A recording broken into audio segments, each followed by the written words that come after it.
Okay, I'd like to call the meeting to order and have roll call to start us off.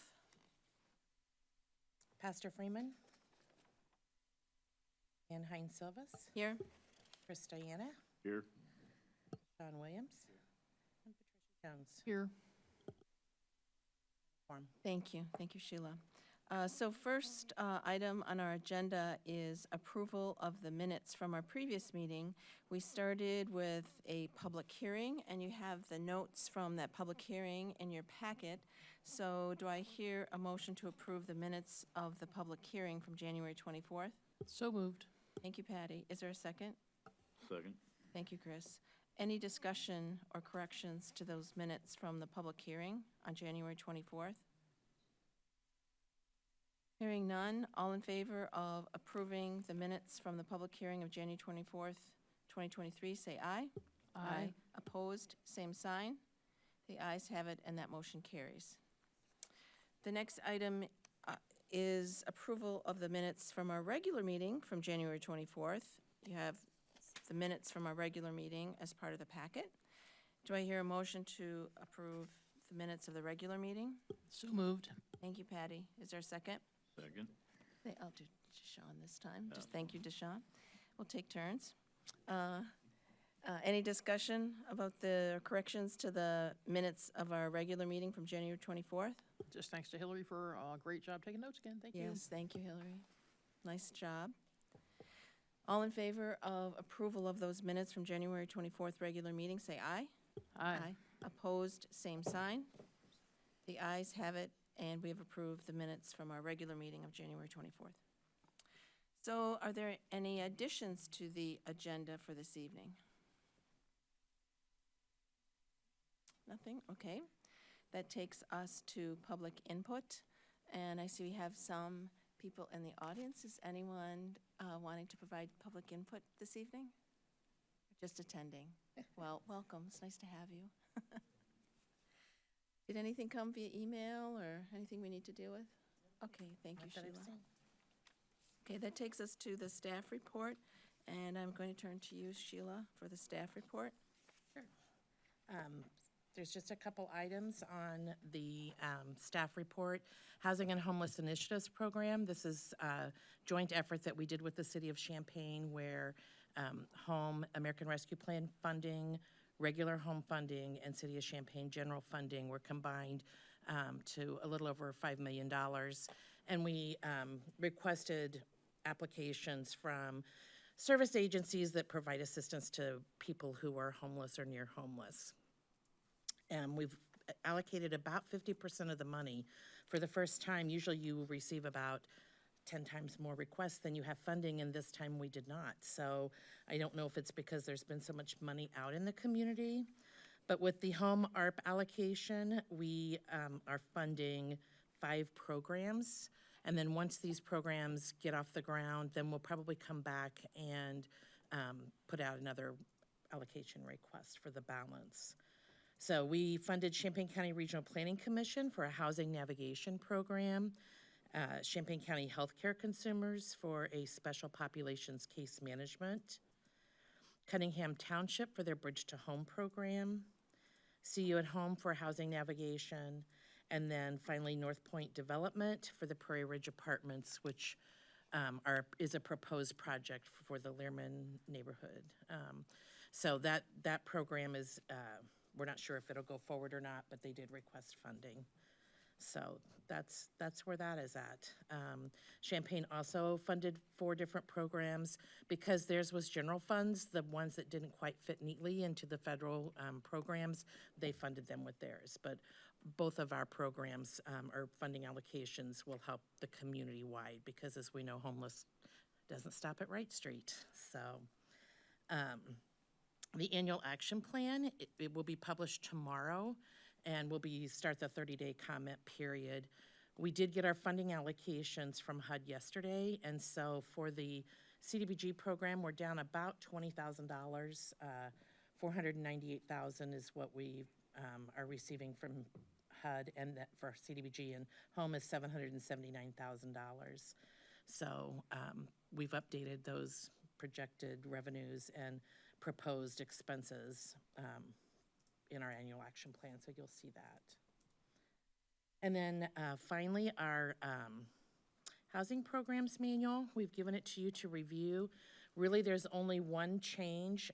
We are recommending for our emergency repair program that our limit for program or projects was set at $8,000, and we're asking that that be increased to $10,000 and $15,000, just because prices have gone up so much. It's difficult to repair a sewer line for, less than $15,000. So that will help us keep moving forward with projects and not having to deny people. And at this time, we do have an excess amount of CDBG funding, so it would be good to increase our limits and be able to help people. We will need you to review that and provide any feedback on the housing program manual. We can't make changes without your approval. But to save you time in reading all of it, that is the only change that we've made. So are you looking for us to make a motion for an amendment? Sure, if you're Tonight. comfortable with that, or if you want to just, When's that due? When do you want that done? where are we at with applications, Hillary? Have any that are like, we're waiting on this to happen? So yes, tonight, if you don't mind. So, do you have a page number that we could go? 23 is the Okay. page number that has the emergency repair program limit. We're asking that that be raised to 10,000, and any roof or sewer repairs is raised to 15,000. Okay, I see it there.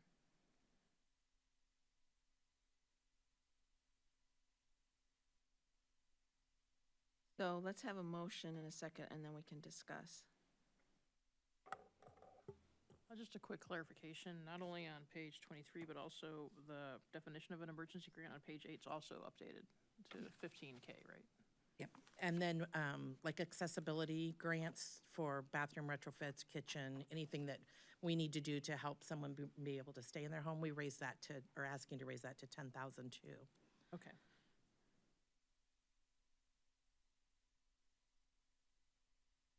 Is that on a different page number?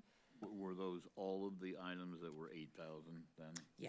Okay, were so all we're the- basically doing all the items at 8,000 to 10, and the ones at 12 to 15 throughout, okay. And that we recommend approving changing the maximum thresholds on the $8,000 and $12,000 repairs to $10,000 and $15,000 respectively. I second. Okay, we have a motion and a second. Is there any discussion? And I did do the discussion already. There's no discussion. All in favor of that motion, say aye. Aye. Opposed, same sign. The motion carries, and we make that recommendation to make those changes to the housing program manual. Thank you. That's all I have. If anybody has any questions of me before I turn it over to Lily and Andrea.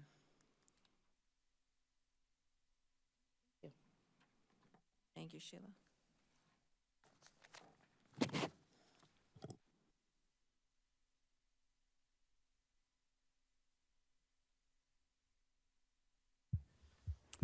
Kind of short. I have to adjust this. Thanks.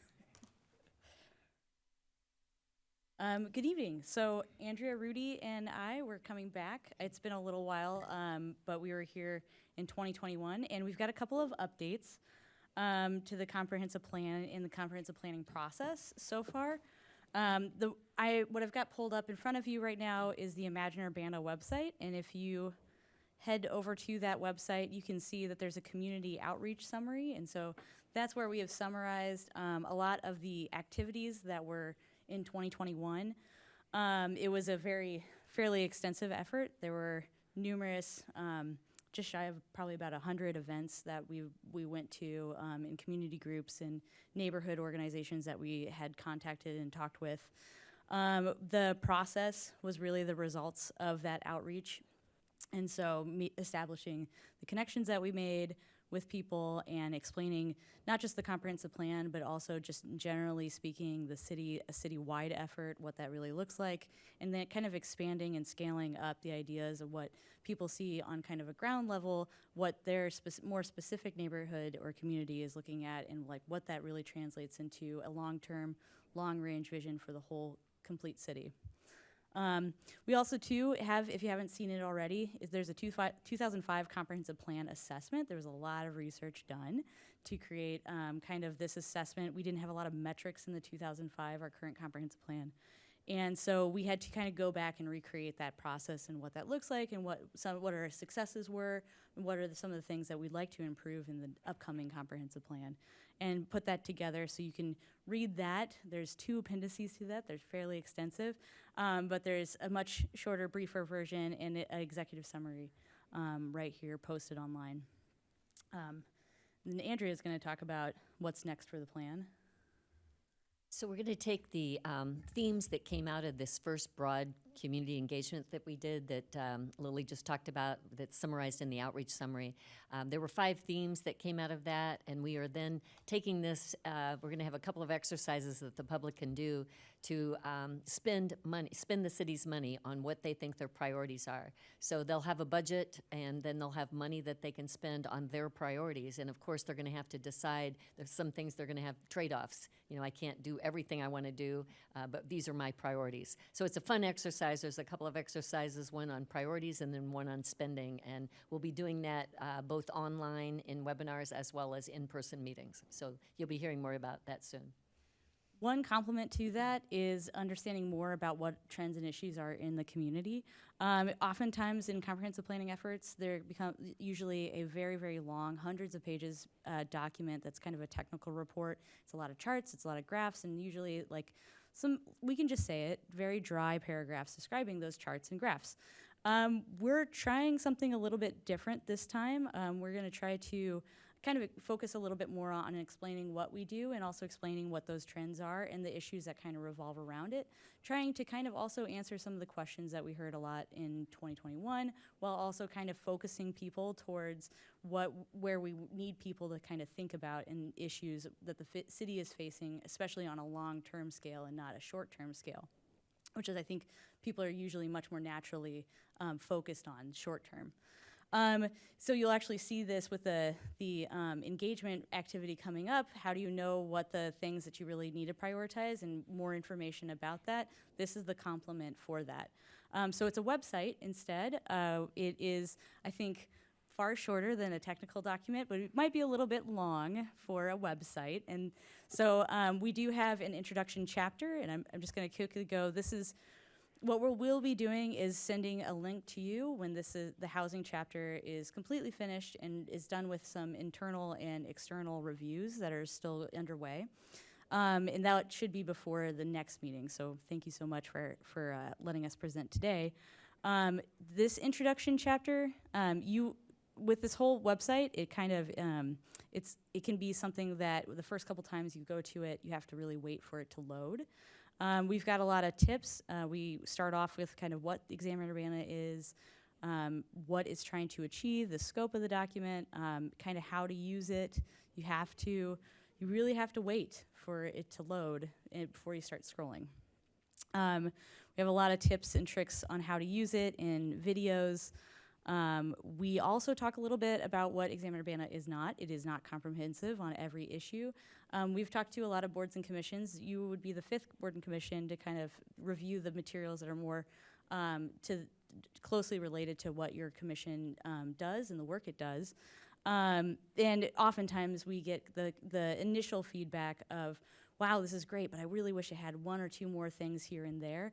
This is really kind of, imagine your next door neighbor reading this and they don't know a lot about what you know a lot about, and how kind of to be respectful of their time and their attention, kind of giving them enough information to be a more informed participant in the comprehensive planning process.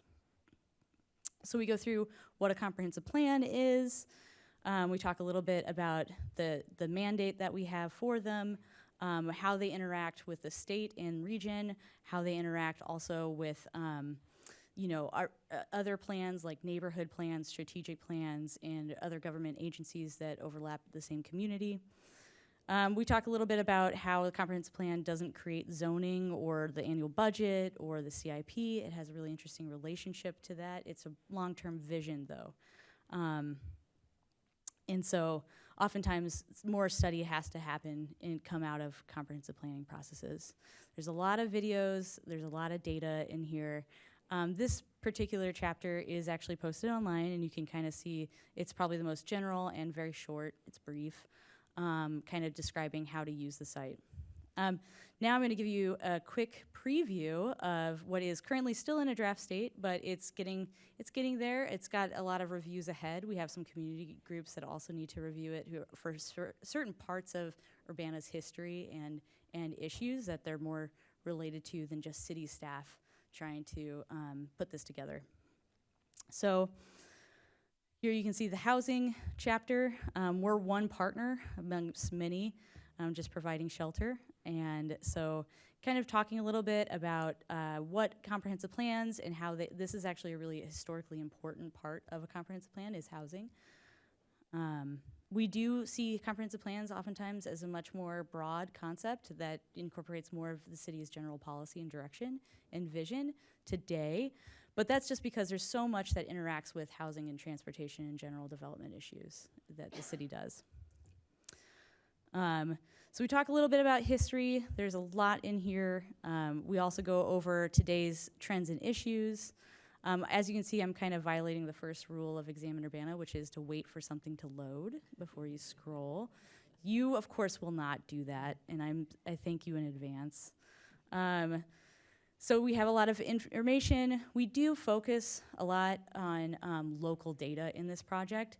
What's really fascinating as a planner, as one of Urbana's planners, is that City of Urbana has some really interesting data sets that we do collect. Most of them are focused on how to kind of adapt people's day-to-day jobs for what they need to do and how to get their job done.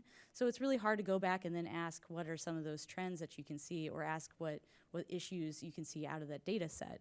So we worked really hard on trying to work with the data and kind of get what we can out of it to show a more accurate description of Urbana than what you can usually get out of using American Community Survey or United States Census data, which sometimes can overly homogenize Urbana, which is a very diverse community, and can really suffer from that homogenization in an analysis project like this. So we do have a lot of interesting information, some trends, some things that we need to study further, some things that we'd like people to kind of be cognizant of. And so this will be something that we will send out to you after our internal and external group reviews are kind of done in certain sections. And then you'll be the first group to kind of see the whole chapter and what it's got in it, and kind of provide us feedback while also kind of keeping in the back of your mind the length of the chapter, and making sure that your neighbor is going to feel comfortable reading it, as well as covering what you think we need to cover. Yeah, covers a lot about community development, as well as some things that every department at the city kind of touches on housing issues in different ways. And then at the end, it'll always ask you kind of a couple of follow-up, wrap-up questions. Those wrap-up questions should reflect the information that was in the chapter, but we want to leave people with a couple of kind of pointed questions and trying to get people to think more broader on the future scale. It's one thing it's a lot of heavy lifting and to ask folks who maybe don't specialize in transportation or energy and the environment or taxes and development, what those major future considerations are. So we took some time and tried to think of a couple of good questions that we would love for the public to think about.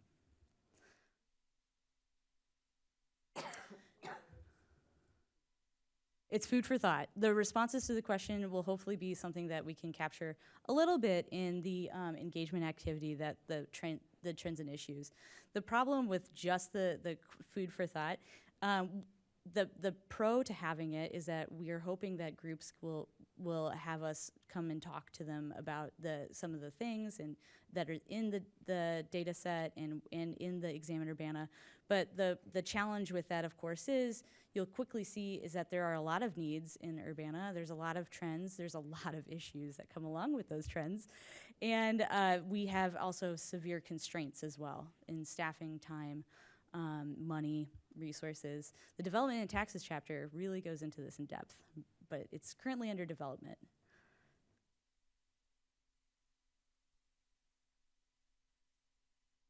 So like with that, that is what we hope to get your thoughts and input into. Lily, were there any highlights that you want to share, just kind of at a helicopter level, that trends you were surprised at seeing or things that this group might find interesting? Yeah, absolutely. So I am always amazed a little bit kind of in the what we do section. So I, as a planner, traditionally would be doing things that Urbana planning kind of gets delegated to, which is oftentimes zoning inquiries and development cases a little bit. And that's only one very small sliver of housing and also just of development. So in this chapter, you can see we really got to dig a little bit deeper into what Sheila's group does, dig a little bit deeper into building safety, try to explain a little bit more about how the programs that this group reviews, as well as other groups, how they are working. So I think one of the most interesting thing is when we were able to dig into our own data. For instance, this is repairs, housing rehabilitation, and so you can zoom into these images, and especially on a screen with bigger resolution. But I will say it works pretty fine on a phone. The hardest resolution for this website is a tablet kind of setup, and this is kind of what this smaller laptop kind of gives us. This is First Followers Projects, one of their projects. You guys just funded them. Yep. Yeah, scraping shingles off. It's pretty. This is a very visual heavy application. It's part of the reason why you have to wait for it to refresh. Habitat, for instance, funded since 1992, when I think Habitat was created in Champaign County. There was 61 homes built in Urbana over the years. And that's actually created 61 households, 50 structures, and that's created $5.76 million worth of wealth on those lots, which I think is impressive. I think what you'll also kind of see, and you'll see this in development and taxes too, that really brings up an interesting difference between different kinds of housing types as well in value creation, and also how much space it takes to house folks at different types and different housing structures. This is exciting for me just because of my history with Habitat, because many of the families are first-generation homeowners, so it's their first step to building wealth and closing that wealth gap that has existed for a long time. I was going to ask, maybe I missed it, when will this be available? This is still currently waiting on a couple of internal and external reviews. We just got on the calendar for a senior group at Douglas Park, for instance, today, late this afternoon.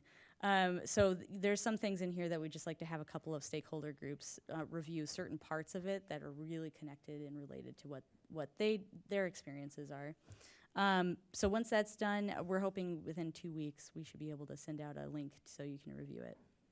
And Lily, you mentioned development and taxes. You might mention what the other issues that are being addressed are. Absolutely. So at any time when you're on this Examine Urbana, you can hit these 4 squares up in the corner, which is covered in the video when you watch it.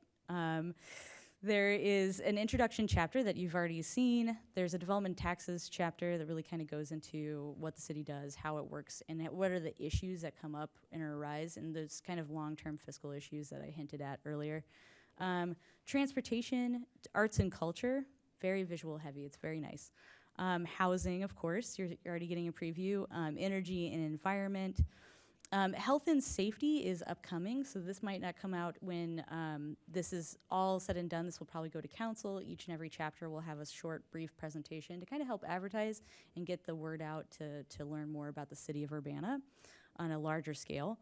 But health and safety is one thing that is happening and developing. It's a very important issue to the city right now, and it's being there's a lot going on with lots of different groups. So that's one that we might put on the side back burner for Examine Urbana as the city's working through with partners already on health and safety issues.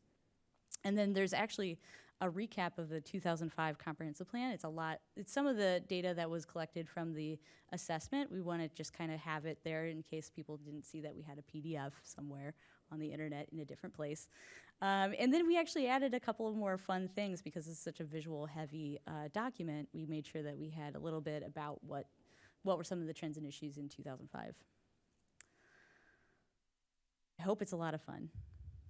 So, who's your audience for this? Who do you hope will be using this, seeing this, reading this? Our audience is an everyday person from in the city of Urbana. So when we were really trying to expand our comprehensive plan engagement, we had whole areas of the city that weren't being engaged, and we were having difficulties communicating with those areas. We knocked on a lot of doors, and we started having conversations with people, and it really brought up a lot of information about the comprehensive plan, and just the comprehensive plan and the city wasn't something, those weren't the words that people were using when they were talking about neighborhood issues. So people have a lot of opinions. They just didn't know that there was this vehicle in talking about it. So we're probably not going to be able to go and repeat that effort of knocking on doors. Hey, follow up, remember me from 2 years ago? But we wanted to kind of get something that was a little bit more accessible than a technical PDF that was hundreds of pages long and possibly not read. So, if your audience is very broad, are you concerned that people won't have the bandwidth to download this at all? Or as they're downloading it or trying to, they'll give up and not actually get it at all? Or I am you- absolutely concerned with that. Yeah. So the concern with it being too heavy for of a website with too many videos and images has been a concern the whole time. This is actually us trying to make a small change and see how it goes. This was kind of the easiest of the options that we had. A lot of the other options that we had for kind of doing something more engaging and interactive were even heavier of software, and some of them had a lot of cost associated with it. So we were trying to kind of try something new, try something different, and see how it goes. Anything would be better than what the standby is, which is, I think I have the 2005 existing conditions report, and it's about 400 pages. It's a pretty good doorstop. So we want it to be a little bit more engaging than that. I think that, honestly, this is amazing. You know, my curiosity would kind of, piggyback off of that, just of how, how are we expecting to, really touch everyone? Like you said, everyone has their thoughts and ideas, but not really understanding how to, express those, right? So it's kind of the same thing. We know that our bandwidth is everyone in the city of Urbana, but just making sure that we are able to touch as many as possible. But like you said, some is better than what we have now, right? So, but In the community engagement summary or outreach summary that we talked about earlier, that is available on our imagineurbana.com site. So I encourage you to look at that to see what types of outreach we did, what voices we heard from. And as Lily said, we really were trying to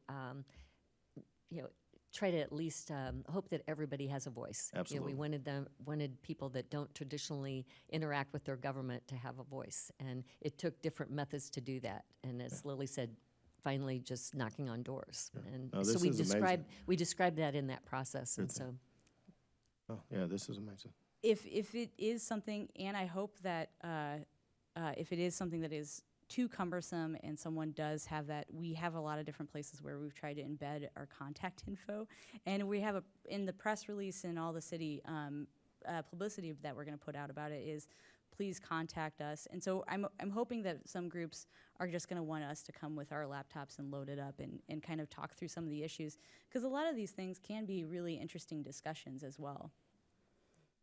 We're hoping to generate invitations to community groups as well. I would definitely agree with that idea being a good one, and possible as Urbana's representative on the age-friendly group. Obviously, that's going to be one of the issues here, because anything that's most suitable to a phone automatically drops out a certain demographic that are not doing things on their phones and are more reactive than proactive in terms of searching. So yeah, the more that you could do with that sort of outreach to senior groups and organizations, I think would be great and probably necessary, really, yeah. Yeah, one thing that's interesting, for instance, I referred to that senior group that might review part of the history section that we would really like to have that review, is having a computer center at a community center that we're going to be doing this in. So it'll be a computer lab, and we'll be able to set it up for everybody, and we'll walk through it together, because we really need that historical review. But we also know that the computer aspect of it is going to be a barrier for some folks, as much as it'll probably open us up to a whole other groups of people. So Lily, will the comprehensive plan help the city set policy and guidance for where we want to be? Yes, it should. It would be legally disadvantageous for us not to rely on it for setting, and that's an exciting thing too, because sometimes it can feel like, when your comprehensive plan is aging and there's been staff turnover and political things have changed, and a lot of stuff has gone on in the nation and the world, and just we're in a different place. The comprehensive plan, without having that kind of up to date with a lot of community input, can unfortunately, it can sit on a shelf, and it can mean that your staff and your city is struggling to focus on long-term strategies as opposed to reacting to short-term things, which can sometimes feel like treading water, especially if you're in a community that has such severe budget constraints that we have it here in Urbana. So gosh, I hope so. Lily, I want to go back to that question that we discussed a minute ago about food for thought. Yeah.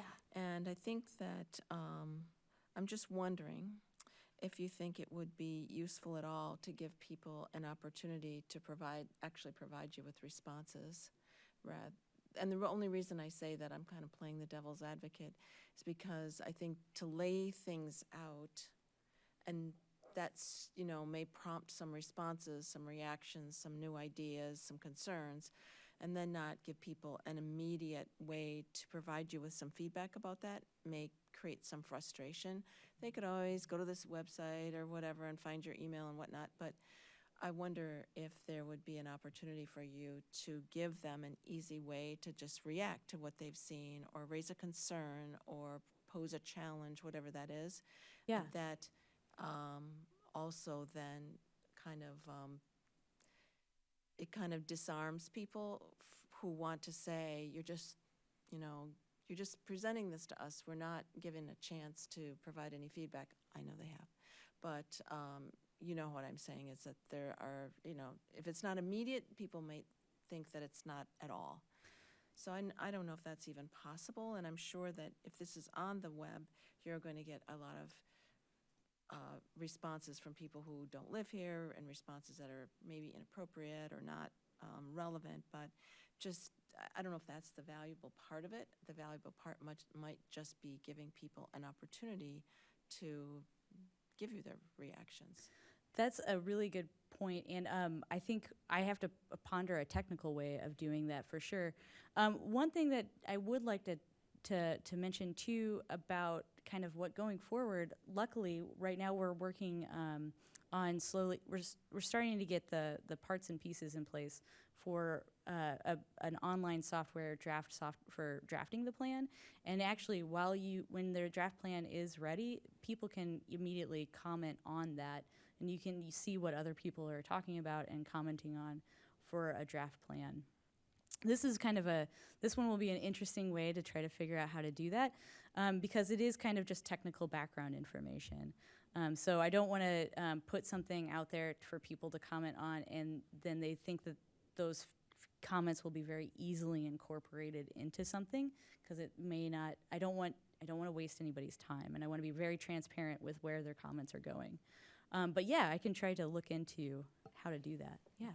Yeah, and I also hear you when you say accepting those comments also puts some responsibility on you to do something about them, to either respond or to, provide them with additional information or something. And I don't know which is going to be the better process, either eliminating the opportunity and listening to that kind of feedback, or providing an opportunity and then being responsible for some kind of response. So Yeah, I'm sure you'll figure that out. thank you for that. If I might, two things. One is, in terms of the comments on accessibility, I will say, this is fantastically better than anything that's come before. Because plans have always been 400-page documents sat on everyone's desk without being looked at. And so anything that's getting people to look at them is way, way better, no matter how difficult it is for some to do. Along the lines of what Ann was saying, I would say maybe consider a broader definition of interact or respond. Same thing we do in marketing. People don't have to make specific comments. Matter of fact, they rarely do. But you can have simple 1 to 5 star ratings. You can have things like that where people, well, what do you think of this idea on a scale of 1 to 5 or 1 to 10? People interact with those things, and often when they do, that brings them back to a site again because they're curious about what everybody else thought. So it's a good way to get them recycling in that. But this way you don't have to deal with tabulating and diagnosing actual comments, and it also keeps you from having to monitor the comments to decide whether they're appropriate or not, but maybe just a simple rating system or something that makes people feel interactive with it. So Lily, just to clarify, because you know how little I've been involved in this process, Examine Urbana is really just the history of where we were and where we are right now. And the comprehensive plan will be what we plan or hope to do in the future. So they're two completely separate documents. Totally separate. So maybe on this one, you're really just looking for, is there an error or something that needs corrected? Because we can't change our history, but we do want to report it correctly. Yes, and I will say we do try to contextualize that a little bit into, just throwing out ideas for folks, and kind of what the data kind of looks like and maybe some best practices. We don't want to rob people of kind of what we already know as planners and professionals. We want to give people ideas. But absolutely, this is just kind of the history, and we can't really move forward very well without understanding that history. Oh, I have a question based on your background briefly earlier, which was to say that Urbana population is decreasing, but Champaign and Mahomet are going up, or quite a lot up. And do you have any insight into why that is happening and what Urbana could do about it? Yeah, there's some more data that you can see in the development and taxes chapter. I apologize that it's currently under development. But that is a really interesting and very worrying trend. In Illinois, we actually are the #1 state for census recounts because we are so heavily dependent in our revenue sources coming from your population size. And we are actually, the university's population and Urbana's population has actually usually been pretty well synced up, shockingly well, if you have two scales on the sides, right? Pretty good.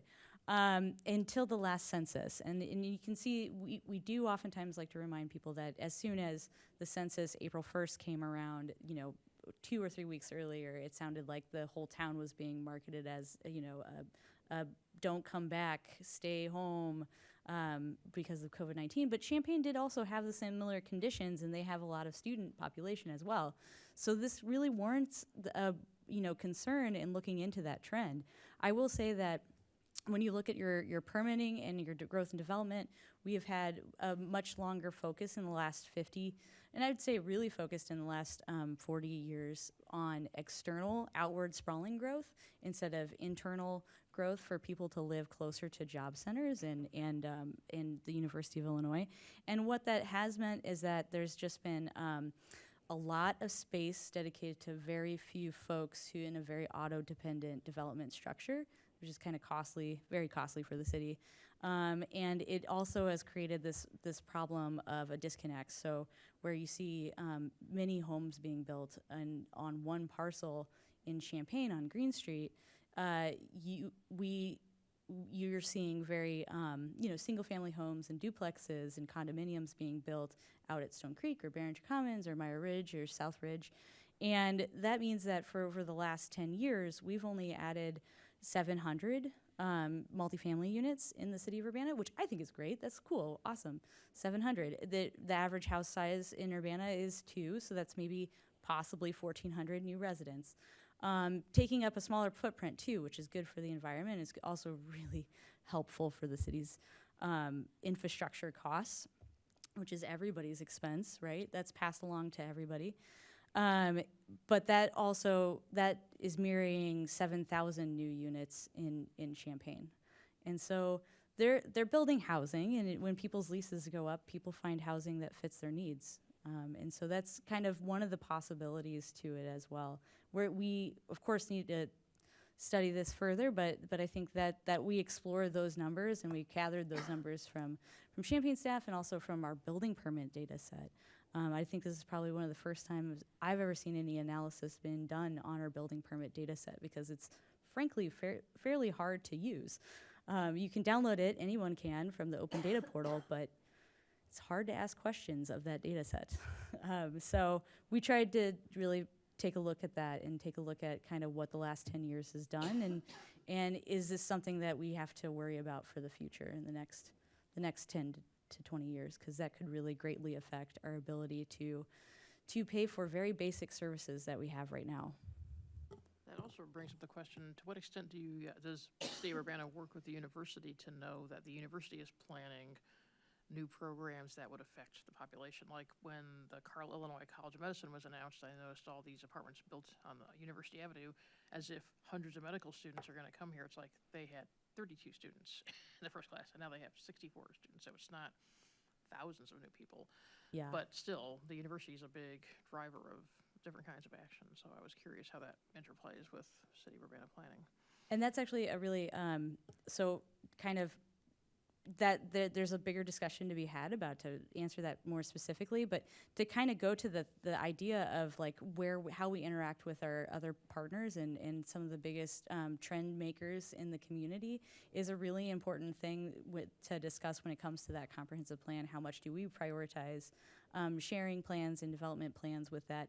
Oftentimes, city staff and city policies are reacting to small things, and we have current agreements with Carle Hospital, for instance, that we're reacting to certain trends over the last 50 years. But that doesn't mean that we have necessarily the strongest long-term vision that we're sharing with those partners. I would, out of curiosity on that same subject, and I'm sure you may already be looking at that, but if I was wearing my real estate or board review hat, I would be wondering, have you looked at the interrelationship between the residential development here, Champaign, et cetera, in terms of proximity to an amount of commercial development and interlinking between the two? Because I think that's a very heavy factor in that difference. I'm so glad you brought that up. That I think probably my biggest passion as a planner would be transportation, and we do talk a lot about that. Urbana in the last, I keep saying this because this is kind of what this is about, but the last 50 years has actually had another interesting trend, building housing on the outskirts, and I'm not talking about the single-family homes that were mostly platted and approved by the city in the 80s and 90s. I'm talking about in the 60s and 70s, there was a lot of high-density housing that was just outside the city because the city didn't really approve of the high-density housing, and that has created a very, very difficult transportation system. It's the one that MTD will talk to you about at length any day of the week if you ask them. But it means that it is just very, very difficult, for instance, K through 12 students to get to the middle school and high school, or from elementary students who have to go to Southeast Urbana to go, but from Brownfield Road housing mobile home parks, developments.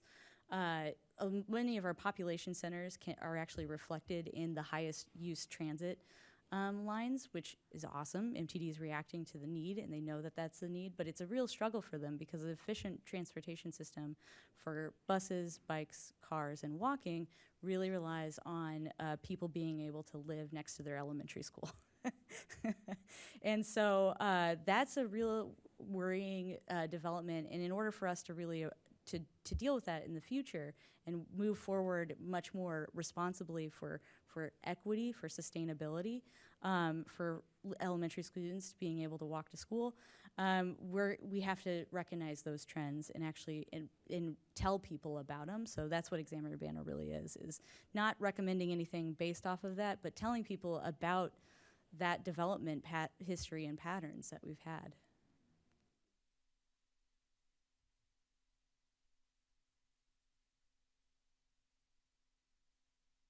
These have been fantastic questions. Thank you so much. I really appreciate it.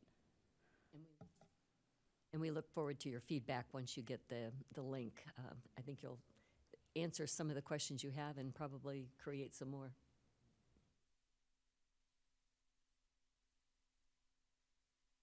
I think that's it for us tonight. Thank you. Thanks Thank for you. the details and the link and the promise to keep us in the loop. Absolutely. Thank you so much.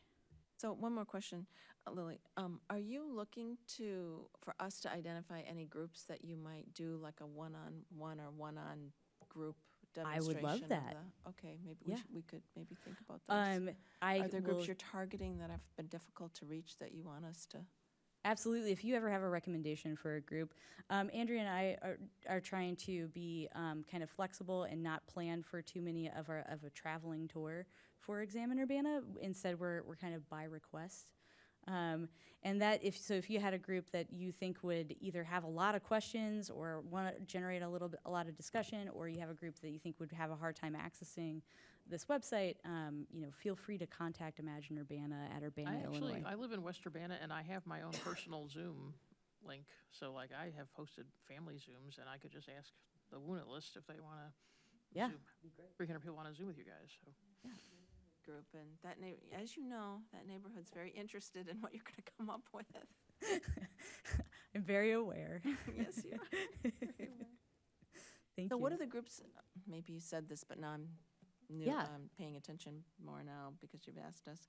What are the groups that you are worried about not getting feedback from that we should be thinking about who to contact? Absolutely. So when we posted our website survey and our website surveys in 2021, we had a lot of kind of the usual groups contact us and talk to us via those websites. This being a website, again, we're kind of concerned that that's going to be a very similar trend, and that we just are assuming that that's going to be a similar trend. We will have the West Urbana was very heavily represented in the website survey. And we struggle to, we don't have very good lines of communication with a lot of other areas of the city. That's the cool thing about doing a comprehensive plan, is you can start to rebuild those connections and relationships with new community groups, because people are still organizing and meeting and doing things in their neighborhood. It's just they haven't invited the little old city to that process and environment. So we're kind of concerned with the similar groups that we ended up having to kind of go door to door with in 2021, making sure that we follow up with that and with the connections that we've made. And the other aspect of that too was we found that we got great information from pairing with our community partners. So when they had an event or something where their constituents were going to be at, then we're there. Nobody wants to come and just hear about the comp plan, but if we were at another event, then we had the opportunities to talk with them and do surveying. So the community partners was a big aspect of reaching those target markets that we didn't feel like we were hearing from. There's about 15 neighborhoods in Urbana, and I would say 13 of them, 80% of the folks that I talked to didn't know that there was a city building. And when I had to be like, well, where the fire trucks go out across the street from the farmer's market, then they're slowly kind of getting into that. So we just need to rebuild those relationships and the connection with many, many, many residents. Of the 40,000, there's, for instance, West Urbana has about 3,300 people in it, right? So then if you subtract that, there's a lot of people that we need to get into contact and build better relationships with. One of the things you might do, I'll fill in for Robert. If he was here, he would be mentioning this, so I'll do it for him. If you're looking for groups to liaise with, the church organizations are very good for that. And they can put a group together that you could get in front of for a presentation. Those might be some pretty good channels to follow. Of ideas.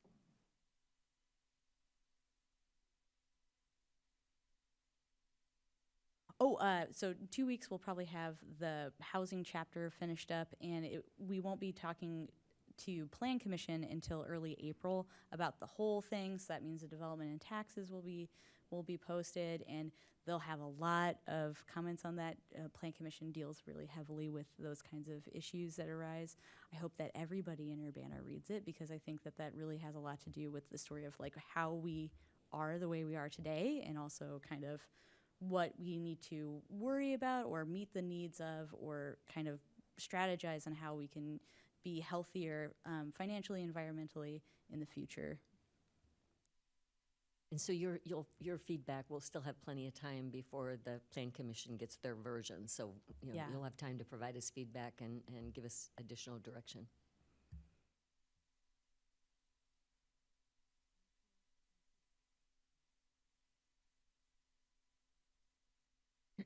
So, back to our agenda, is there any unfinished business to come before the commission this evening? Any new business? Okay, having exhausted our agenda, the meeting is adjourned. Thank you.